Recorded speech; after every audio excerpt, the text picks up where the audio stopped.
how do we do that? Like, what do people need to put on their resume? Is it like a sentence? Is it like, well, like what do they need to put on there to stand out? How can they do that? So what does it come down to?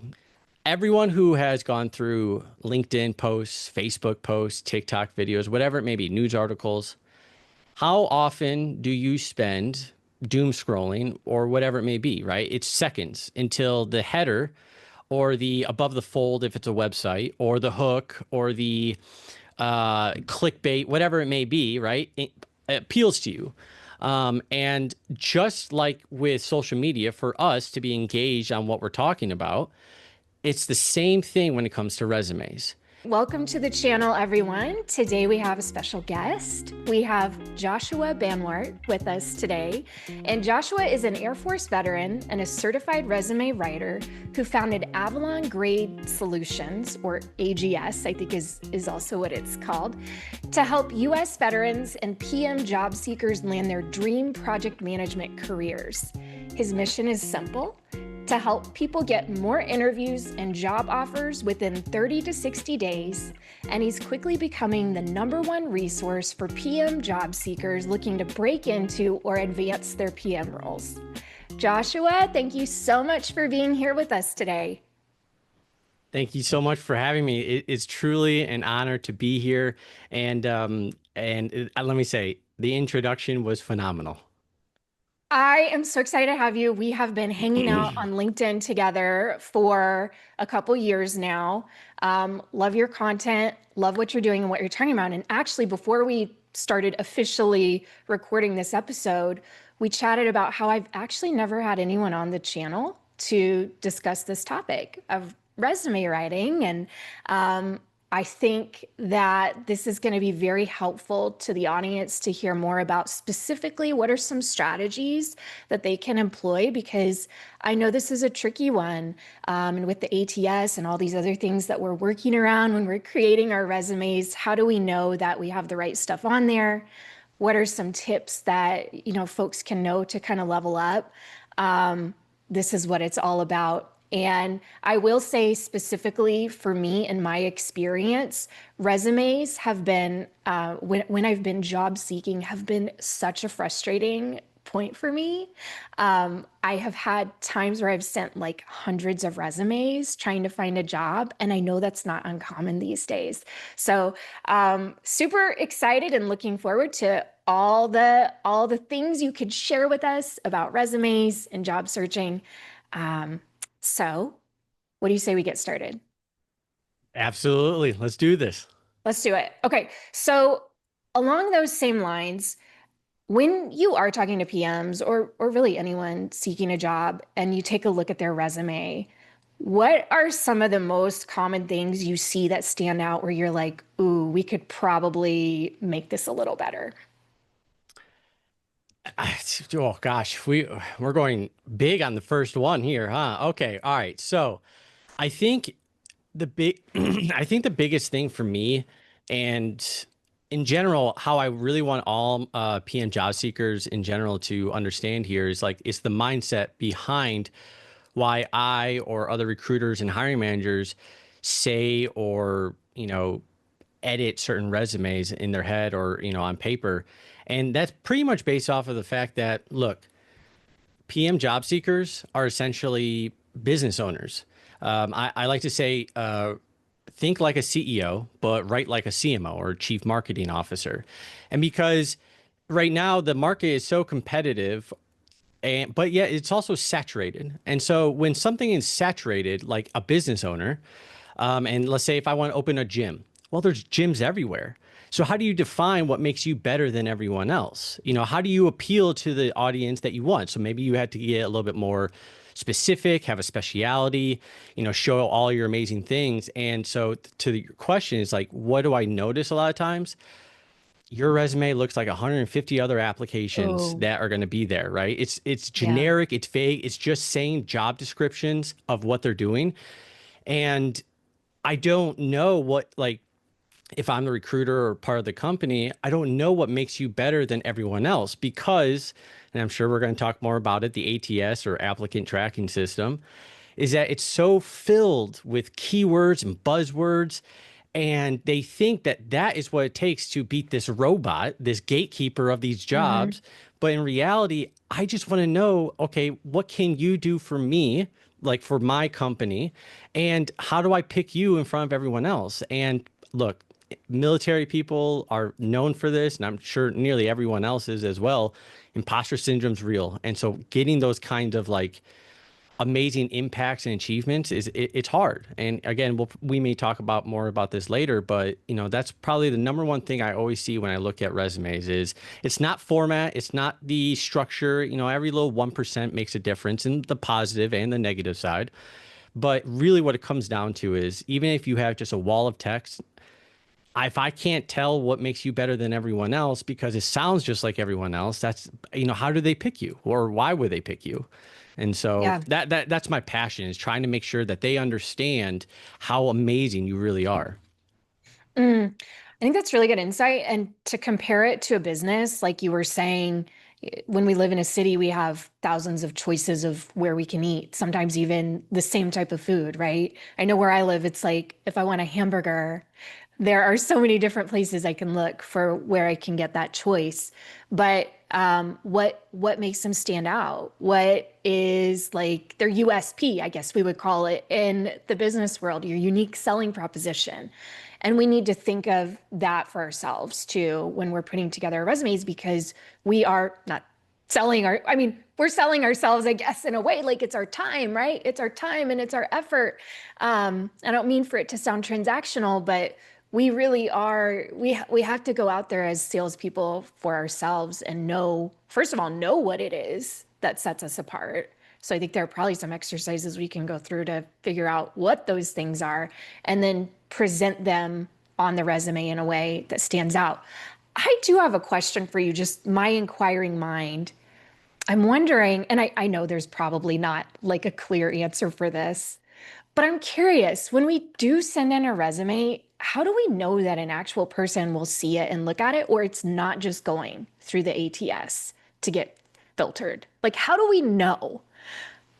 I love and hate this question at the same time. So I love it because I want to try to give awareness to this.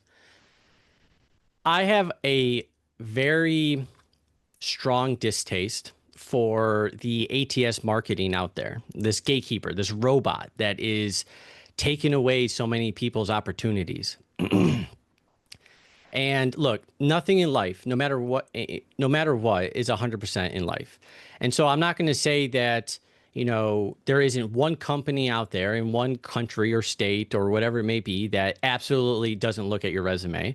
Um, it's all robot based. But majority of the time, I mean, recruiters and hiring managers are saying this constantly, like, look, no, we're still looking at this.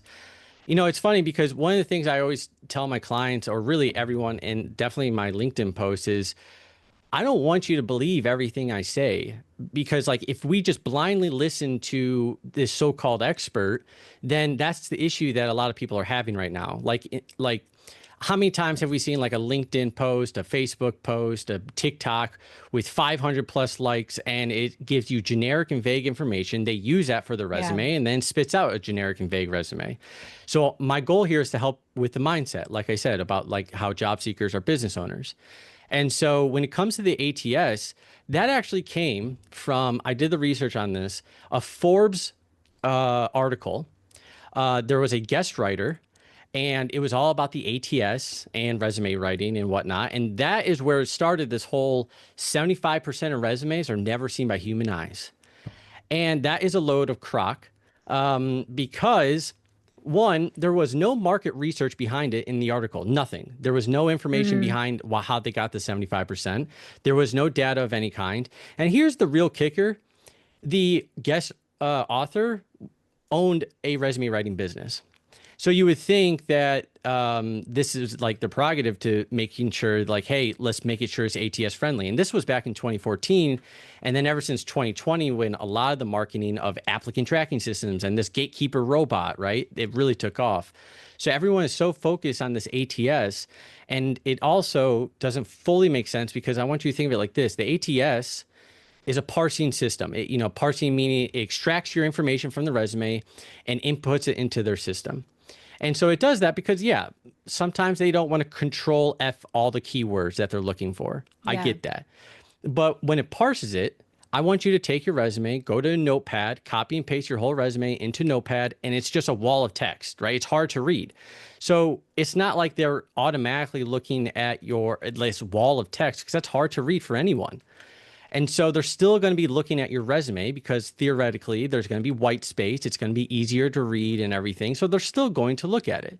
So the only time I will tell you this is like, yes, there are times that maybe a resume may not be looked at because of qualifications, right? If they say it's absolutely mandatory that you have to have a PMP or a master's degree or something, and you say no in the pre-qualifying questions, that might be the reason why like it may not be looked at, but you're still Yeah. in their system for future jobs as well though.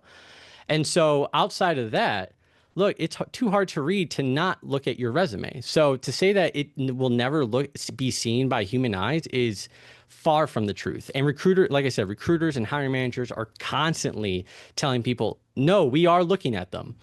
Now, I apologize for going even deeper on this. There are times that auto rejections may happen outside of the pre-qualifying questions. And look, it's frustrating. I get it. But if a job was open, let's say for 2 weeks, legally they can't take it down until they actually hire the person or they actually know, right? And so it's still up. So they could have put a Mm. stopgap on it where like, hey, this was 2 weeks ago. I know they're essentially saying, I know this was a couple weeks old. We're still getting applicants, but we've already found the 5 people and then we're interviewing to find the one. And then once they finally found the one, then they're going to take it down. And so that is why auto rejections could happen. But if you're getting auto rejected within like an hour or so, I mean, that's too strange. I don't know I can't speak on that behalf. But if it's been open for like 5 days to a week to 2 weeks, a lot of times rejections can happen, be based on that though. That's interesting. The point about the article is interesting, and I just want to point out about what you did is that you saw that information, you questioned it, and then you went in even deeper to say like how valid is this information. We all need to be doing that about everything that we read and hear on the internet. That's a side note, but I also wanted to add, and of course this is just my own experience with hiring when I've been a hiring manager. And then, of course, the teams that I work with, most are small to medium-sized businesses, but I'm still really close to the hiring efforts that happen within these companies. And we don't use an ATS. Like at any of the previous companies I've ever done hiring for, that never happened either. We always looked at every single one. So I guess I had never really thought about my own experience in that realm. And to your point, there are people looking at these things. So I guess that goes back to our first question of like, all right, now that we know people are looking at them, we need to stand out. How do we do that? Like, what do people need to put on their resume? Is it like a sentence? Is it like, well, like what do they need to put on there to stand out? How can they do that? Well, first things first, before I look, literally yesterday, I just had a person who is going through the hiring process. They're part of the hiring process, I mean, and they were quite, I don't know what ATS or system that they had, but they had a huge influx of people or resumes that had nothing to do with what they were looking for. And they're like, why is this happening? Hmm. This is like an age old thing that I'm surprised it's still going on. What I don't want anyone to do, because you will be found out and it doesn't do anything for you, is in white text you say, hire me now, I am the best pick or something. I am Do baffled people that do people are that? still doing that. Oh, yeah. This is like at least 10 years old, at Okay. least 10 to 15 years old. That people, like back in the day, they would in white text, so it would be you couldn't see it. It would say hire now, best fit for job, or something along those lines. And then the system, whatever it may be, would essentially be like, oh, okay, it should be hired, blah, blah. And therefore, then they get put in the short stack. But even for the person from yesterday, they said, why am I getting all these resumes that mean nothing to what I actually need? And then they realize people are still doing that. So please don't do that, because at the end of the day, it doesn't mean anything, because they're going to find out and they're going to look at again, they're going to look at your resume and realize this person's, their past experience or what they're saying, that has nothing to do with what I need. And so, yeah, another false, or another thing to prove that, people are looking at your resumes. So what does it come down to? To the main question here. Again, mindset here. I'm big on Mhm. mindset. Everyone who has gone through LinkedIn posts, Facebook posts, TikTok videos, whatever it may be, news articles, how often do you spend doom scrolling or whatever it may be, right? It's seconds until the header or the above the fold, if it's a website, or the hook or the clickbait, whatever it may be, right? It appeals to you. And just like with social media, for us to be engaged on what we're talking about, it's the same thing when it comes to resumes. If like, I have two dogs. I have a German Shepherd and a Frenchie. And so if there's a post that has something to do with about Chihuahuas, even though it's dogs, sure, I may not look at it, because I don't, it doesn't, I don't have those dogs and I don't think I ever will.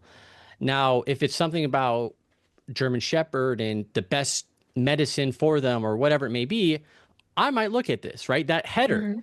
just those few words appeals to me right away. And the research, and I think this is like maybe close to a decade, if not more, years old, where they say recruiters only spend 5 to 7 seconds. I say 5 to 30 seconds per resume, um, because every person's different, every country, state, and everything is different. That first 5 to 30 seconds, you need to appeal to them. And people are so focused on, again, this whole ATS filtering, where it's nothing but fluffed keywords that says nothing about what they're looking for. Here's an example. If, let's say, I'm a company looking, so my background's in IT. I've been doing IT for a while, but IT is also very broad.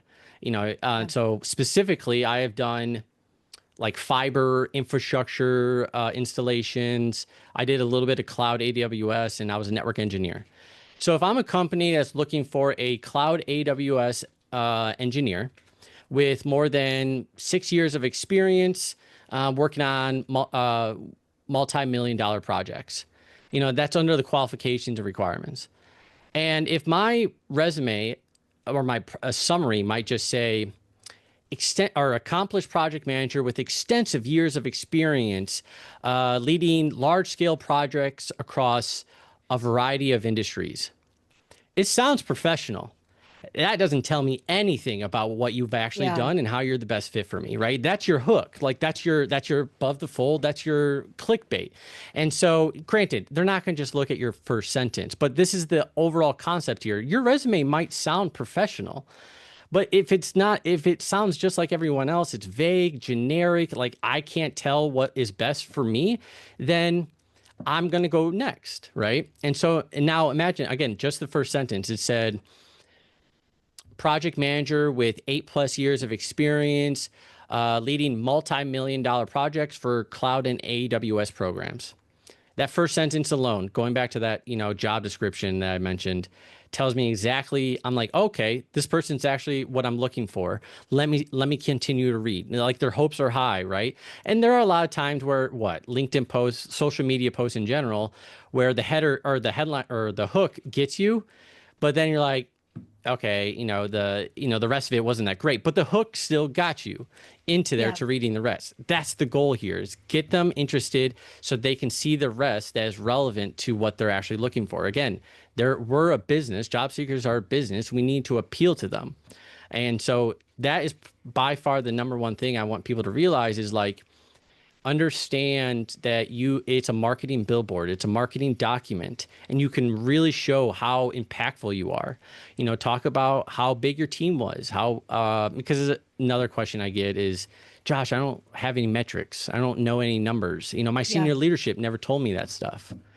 And so, look, they don't need to know that you're directly related to making the quarterly profits increase by $5 million. Like, sure, you're not going to see that. And a lot of people don't even have those kinds of details. But you know what details you do have is your own experience about how big was your team? You know, how many people did this affect? Teachers, they can always talk about their students, the number of students, the number of other departments and teachers that they've helped out with. Um, I have one client that had that they were working on a financial application for traders, and they had no numbers. Come to find out that there was 200 plus traders being involved with this application that they're working on.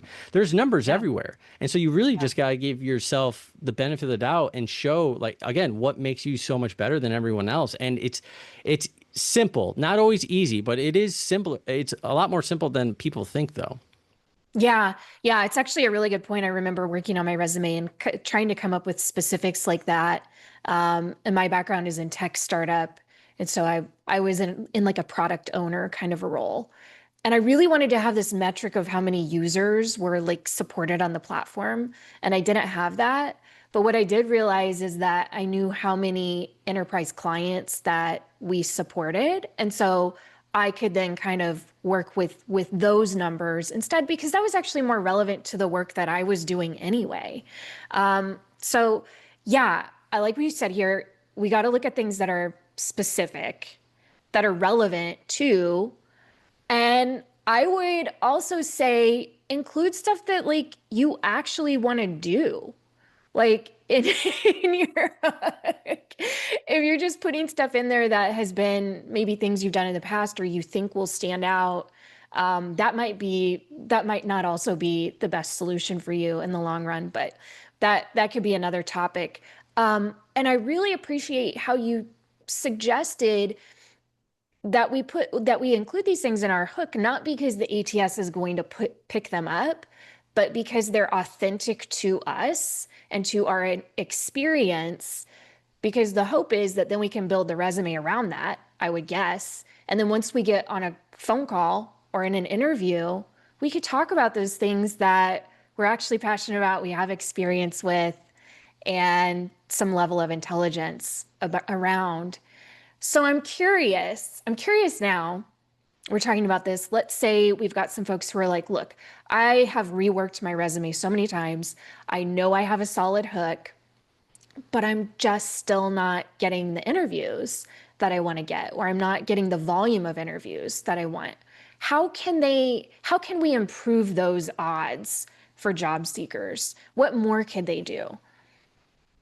I, Another great question.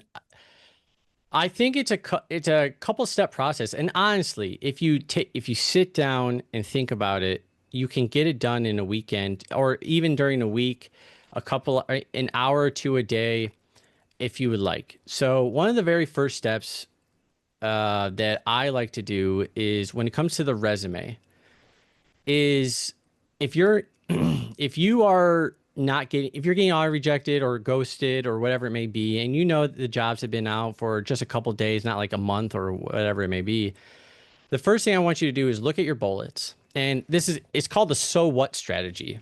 Mm. And so the so what strategy is after you read your bullet. Now people might say this in a different way. I kind of go a little bit more transparent in this sense.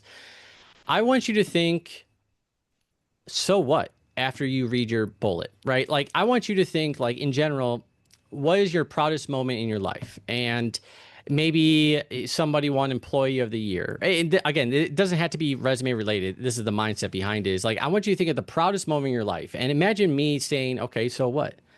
And then you might get a little defensive. You might get a little teed off a little bit. The ego And you gets might be like, activated with that. Yeah. Exactly, right? So you're like, no, you don't understand the amount of hours I had to put into this. You know, we started from nothing and went from this. I was the first person to ever have done this. I had to do this, this, and this. And you know, because I do this part of my, it's one of my very first calls for my clients. It's called a clarity call or a bullet breakdown if you do it yourself. And while they're telling me this, I'm writing all this stuff down because that's the stuff that they want to hear. They Oh, want to yeah. hear what you're being defensive about. They want to hear, why are you so passionate about The this? Why are passion you behind it. showing me that? Yeah. Exactly. And so it's called the so what method. And so if you do it yourself, hey, look, if I got to be the bad guy, I understand. I'm okay with that as long as you can get to the careers that you want to be. So imagine me just saying, so what? after each bullet, and then you get mad, and then you start typing. And remember, it can, if you have the Word document or the Google Docs, just press enter under your bullet, make some informal, short, little text right after your bullet. Let's say your bullet says, executed project planning with 100% success and ensured on time delivery or something like that. First of all, you should be proud of that. As we all know, project managers like getting 100% success. I mean, that's nearly impossible, right? Yeah. And you should be proud of that. I will never take that away from you. But unfortunately, in the hiring process, that's expected. Like there's so many people saying that, right? And so what I want to know is like, well, how did you make it 100%, right? So then you said created SharePoint and then, yeah, create SharePoint. And then the next bullet is, 50 people used it. Next one is went from milestones went from over or being overtime by 2 days to finishing 8 hour or 1 day earlier, right? So that's like Yeah. a 36-hour difference and everything, right? Just informal things. Just create some bullets about what you did, some numbers if you can. And then now you have something for each bullet that we can talk more about. And so when you use that, this might, we can go more into this later, but like now you can actually use AI for that part. Don't use it beforehand. But again, we can get more into that later. Oh, But yes. now we can use those informal bullets along with your original bullet to have AI formulate a good structured sentence or a bullet based off of that. But you have to figure out, get rid of the imposter syndrome. I want you to brag. There's so many ways to brag too. Think about the thing that you hated the most when you first started working there. God, it takes me forever to ever, or it takes forever for me to like get X, Y, and Z systems done or installed. Well, what did you do to make it better, right? Maybe you started creating, like this was just for you. You made some Yeah. shorthand notes, put it on an Excel sheet or put it on a Word document. And then you've been there for a little bit. A new guy comes in, you give it to them, and now they're finishing it earlier, right? Great. You took something that you hated and took so much time and made it better. Well, brag about it. Okay. And then another great one that happens so often that people don't think of are compliments. Yes, I was There are just thinking times, about that. Yes. yeah, exactly. There are so many times that like your boss, it doesn't have to be the CEO, right? But your boss comes in the office, hey, you've been doing an awesome job. Thank you so much. Oftentimes I don't get responses for like a week, but you've been getting our responses and some feedback within like a day or two. And so now you can say things that, like, now okay, it used to be a week. And now because I'm being proactive, it's taking 1 to 2 days. And you can say things like recognized by senior leadership for X, Y, and Z, right? Don't be afraid to say those kind of things because they gave you a compliment for a reason, right? And I Yeah. want you to brag about it. That's a really What was good the one. original? Sorry, what was the original question? I forgot I already. have So. no idea. Oh, I think the original question was, oh yeah, now that we have the hook together, how do we improve our resume or our odds even further Okay. to get in front of more eyeballs for the interview? But the compliment thing, I was thinking about this as you were talking, because one of the compliments I have gotten consistently as a project manager, and I've always just like not even really thought much about it, kind of a thing, but people will tell me consistently, you are so impressive because you always know at any given time where exactly we are with any aspect of the project. And I'm like, yeah, that's just the thing that I do, you know? But when you think about it, it's like, well, why and how is that a thing that I do? Is there some like secret sauce that I have for that I can offer to another company that that stands out? Those are the kinds of things I think that also when you can show that you really, really care. I'm not actively looking for a job, but I noticed after I started the project management YouTube channel, not many people will start a YouTube channel and make like 250 videos without the channel even being monetized. I mean, that might be insane, but but I did that. I was like, I just so enjoy project management and talking about it. So I was doing this before monetization, before any of these other things happened from the channel. Um, And those are the kinds of things that will also help you stand out. How are you really dedicated to your craft, maybe even beyond your job? Like are you really into Toastmasters or something and that helps you with leading meetings? How can people talk about those things on their resume? Do you put those in a separate section? Like I know there's often that section at the end that's like, "Oh, here are the other things that I do that are also really cool and impressive." But can you weave those in a way where they stand up and kind of like hold even more value? Absolutely. One of the things, in fact, I just did a PMI webinar for the PMI North Alabama. And so I'm trying to do a lot more free webinars for PMI chapters because a lot of individuals want to, the board members or the presidents, they want to be able to showcase, okay, how can we help these people who are doing so much for our community, like volunteering or Toastmasters or whatever it may be? And so, yes, definitely there are things that you can add towards the end of your resume, like a volunteering section and Yeah. everything.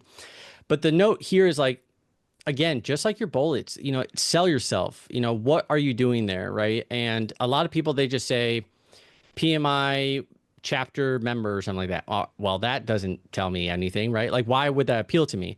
Now, if you said that you organized X amount of events that had X amount of people come in there, and then, or maybe you created some marketing strategies for them, and then, you heard somebody in the hallway talk about, yeah, great turnout last week. We had like 50 more people than we normally do.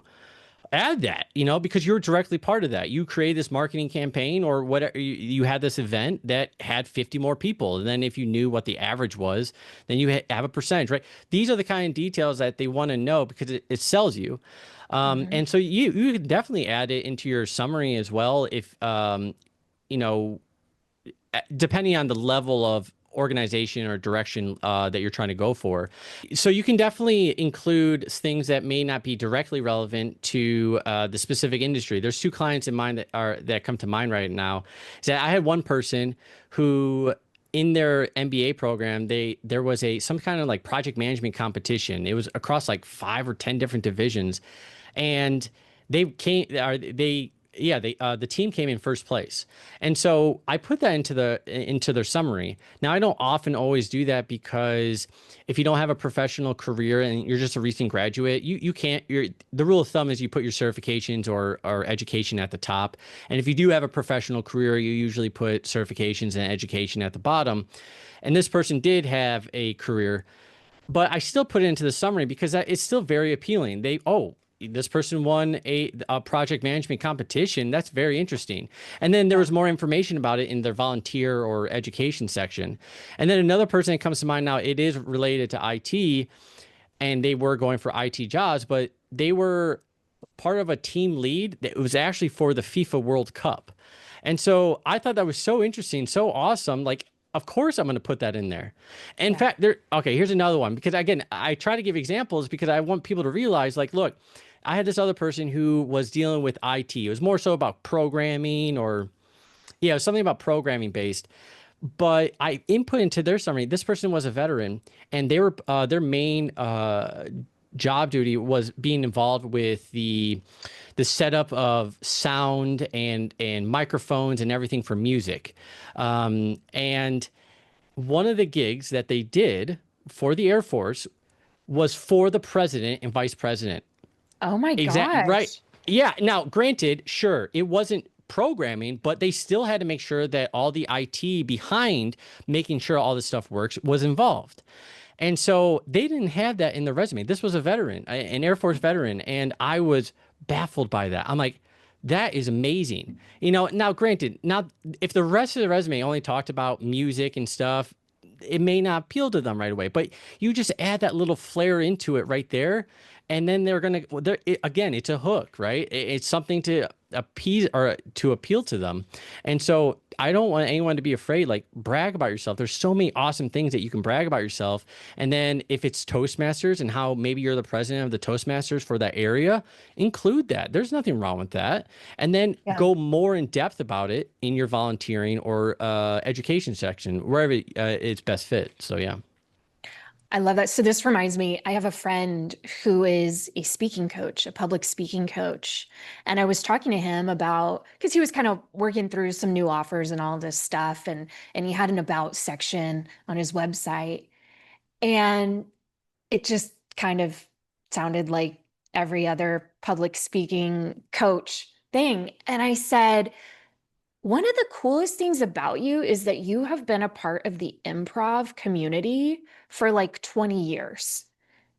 And that, in my opinion, gives you such a different edge and perspective than someone who's out here as a public speaking coach and has a different kind of more corporate background. Like that to me, why is that not front and center? Because that to me is going to capture the exact type of client that you want to be working with anyway. But he was like, I never thought about it. It's such a second nature thing for me, which is, I guess, the value also of working with someone and having someone just to work through like different prompts with you, go through different questions, to kind of go deeper. It's the value of coaching in general, really, is just having that person to kind of like reflect. Reflect is big. Again, people, we use social media all the time, and I'm not saying that all the education material out there is not good, but a majority of the ones that are getting a lot of impressions or likes or whatnot, especially when it comes to TikTok and YouTube Shorts about resumes specifically, they're not telling you the full story. They're not telling you why certain things may or may not work. And so it's just something that we need to make sure that we are utilizing to the best of our ability, because it's not necessarily the best place for a lot of this information. And Mm, when yeah. people aren't, they don't realize what to put into that, they may never think about it. And that's why, again, my goal is to be the number one resource for PM job seekers. That's why on my website, like I have so much free resources. I do free resume reviews because a little guidance can go a long way, because we're always our worst critic and we just don't think about all the things. And so our goal is always like you as well with your amazing content and everything. It's like trying to guide them in the right way. And then if you need a little bit more assistance, sure, let's, continue to talk, because a little guidance, like I said, a little guidance can go a long way. All they need is to be put on the right path a little bit, and then boom, that's all they needed. And there's no better feeling than that, in my opinion. No better feeling, for sure. For sure. That support. Okay, I have to ask you this now, Josh, since now we know the secrets, we know all the secrets now of resume writing. Everybody's out there like writing their resumes or putting together their information. What's the problem with just plugging it all into Chat GPT to spit out a resume? Is that a bad idea? Can we do that? Is that going to give us the results that we want? Tell me all the AI things. Yes and no. So I've done a couple speaking events about this, and it's a hot topic. And I'll be honest, I use AI all the darn time for business too. I don't do it for posts, or like I do it for posts in regards to getting different, structured things, and then, but definitely messages and comments like that needs to be you. Yeah. I'm not the greatest storyteller, unlike somebody that I know who I'm talking to right now. So it gives my ideas to life a lot better. And I specifically show it my tone, and regardless, the rest of it, comments and messages, that's all me. But when it comes to resumes, I can tell you this: my first step when it comes to using ChatGPT or AI is you don't use ChatGPT or AI. I'm not saying that's the only step. It's just the first step, because the first step is that bullet breakdown, that so what strategy that we mentioned, right? Like where you need to showcase amazing, or not amazing. It doesn't always have to be this outstanding thing, but include some metrics, include what the impact was. Think about, okay, if you didn't do this, what could have happened? You said, how many compliments you get about, the fact that you actually know what you're doing and how great it is to work with you, and all this. Well, imagine if you weren't there, right? And so if you weren't there and they still had that feeling, you probably just lost a customer. So now because you weren't there, or because you were there, your client acquisition or front facing customer satisfaction increased because you were there, right? So start thinking about the things that, okay, if I didn't do this, what would have happened? Oh, but Josh, Sure I did it, but somebody else would have done it. Well, nobody did it before you. Okay, Yeah. so you don't think like that. So have that bullet breakdown of those sub bullets, and then in ChatGPT, simply just say, please, rewrite my resume, bullet points, utilize the original bullet along with my shorthand notes to create a well-structured resume bullet or something like that. And like the prompt itself doesn't have to be amazing or anything like that. It's just you want it to utilize the information that you gave it and then input it into a well-structured bullet. The problem is nobody's doing that. And so because a TikTok video or a LinkedIn post tells you, hey, all you got to do is take your resume, input that into ChatGPT, take the job description, input that into ChatGPT, you're good to go. It's fully tailored. The problem is you're putting lipstick on a pig. That's the Yeah. biggest problem. Because if your resume is generic and vague, then all you're doing is having ChatGPT add a couple keywords that may or may not even care what they're looking for. And so if your bullets don't have metrics and impacts, they could, they're more likely not adding anything into it. And then if it does, I can tell within seconds if somebody's primarily using ChatGPT because when they do have metrics, they think percentages are okay. It used to be. It's just like technology and human beings, we're always evolving. And one of those things is the fact that, look, if 90% of all your metrics are only percentages, it can't just be percentages. It just can't because it's arbitrary. If you tell me improved process by 40%, okay, is that good? Did it go from 39% to 40%? Is that for the day, the quarter, the year? Like what is Yeah. 40%? And there's so many people who have these arbitrary percentages and I don't know if I'm the recruiter or if the company or whatever it may be, is that good? Is that bad? I don't know. So those shorthand notes, those bullet breakdowns really helps out. And so when we add those that little bullet breakdown, ask it for it to restructure it. The next thing you want to do, that's why I use ChatGPT. That's my number one thing, is to restructure my bullets. So now I have a well-structured bullet that has metrics and impacts. Now, when it comes to ATS slash AI for job descriptions and tailoring, AI specifically is looking for like words that are used a lot. And you can look at any project management role. What words are always used? Stakeholder, effective communicator, Timeline. problem Yeah. solver, timeline, deliverables. Look, sure, you can add that into your resume.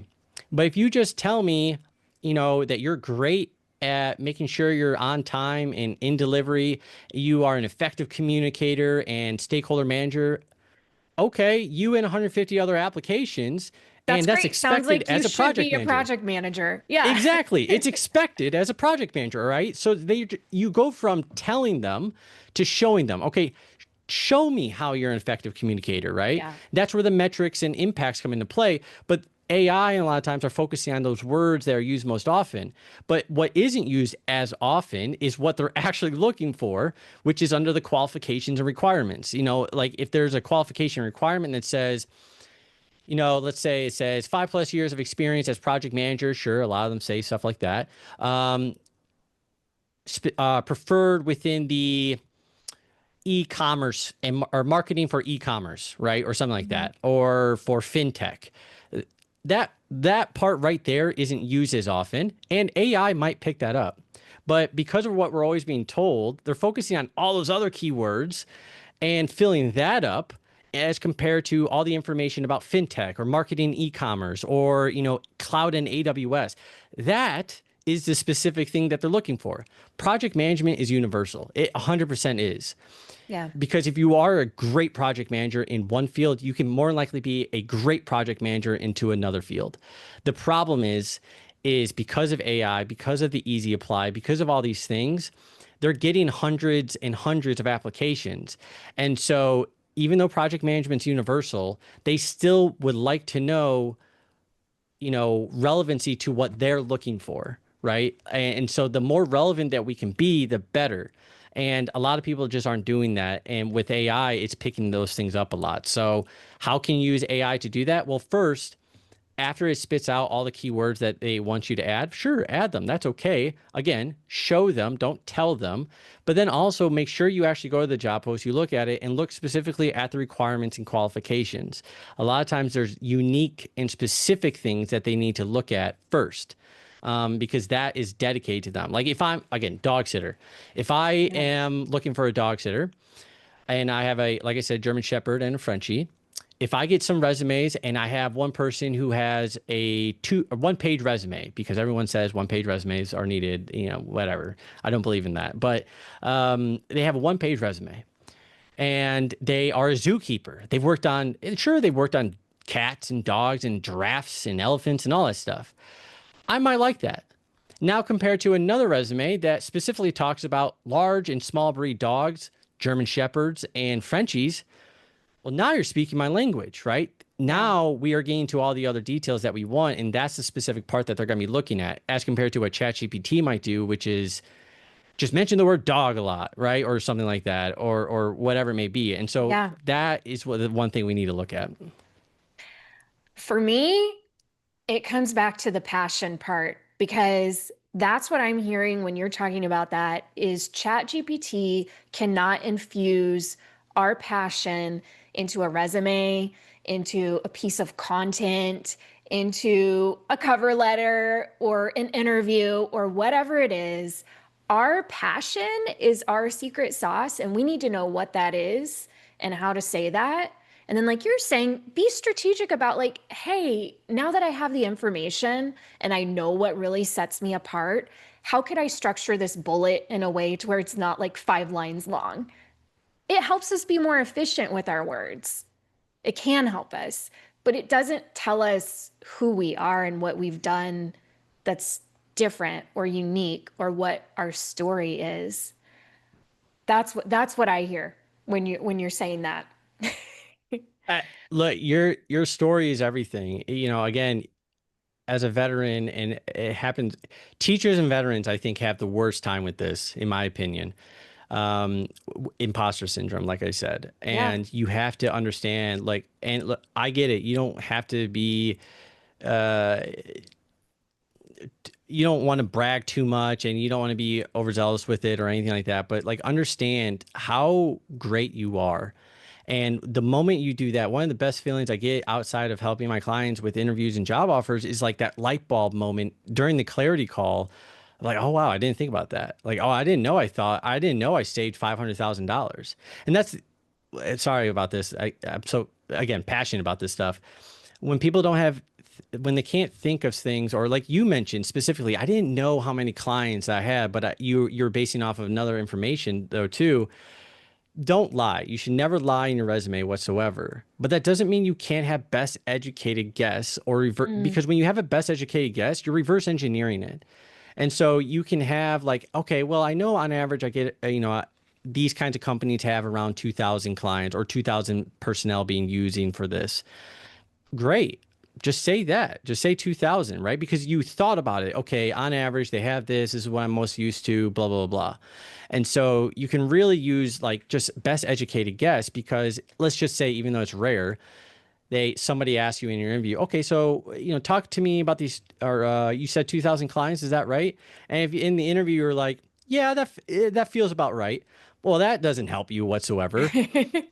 So you can say things like, yeah, over my time as I continuously worked with these kinds of companies, the average was around 2,000. Yeah. And so like you just sound a lot more confident with this. So you want to Yeah. plant those seeds to understand what kind of metrics that you're being involved in. But yeah, the passion behind it, how much you've helped out other people, compliments, like these are all ways to tell your story. And I know each one of you have an amazing, I've yet to have anyone in any way not have an amazing story about what they've done. There's so many amazing stories. We're all working hard. We're all living lives that are really unique and special. And what I love about your branding is the magic, the magic wand. Like you got, I love that. I love that about your branding, and you really bring it. Thank you, Joshua. for being here today. Thank you for everything you shared with us. I know we've got some resources we're going to link up as well in the video description. But before we head out, I'm wondering if you could share a little bit more with people about where they can find you and what you do specifically to help job seekers. Absolutely, I would love to. So my website, Avalon Grade, just a little tidbit, if anyone is a King Arthur or Excalibur fanatic, they may understand what Avalon is. I'll keep that as a little secret for now.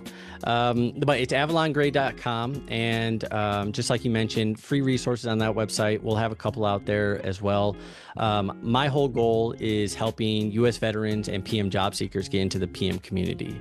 Whether you've never held that title before or you are a PM professional and just trying to get to your next step, my goal is that, whether it's through resume writing, career coaching, PMP applications, whatever it may be, my goal is to help you out in such a short time as well. So, and my LinkedIn, Joshua/Banwart, that's my LinkedIn profile. Best ways to get in contact with me. So I can't thank you enough. It is truly an honor to be here.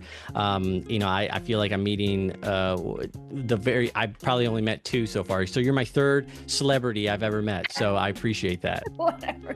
That is so funny. Well, I love our first conversation. We talked all about magic tricks and my daughter getting into magic tricks. So we'll have to have another conversation so I can fill you in on where she's at with that now that she's a little bit older.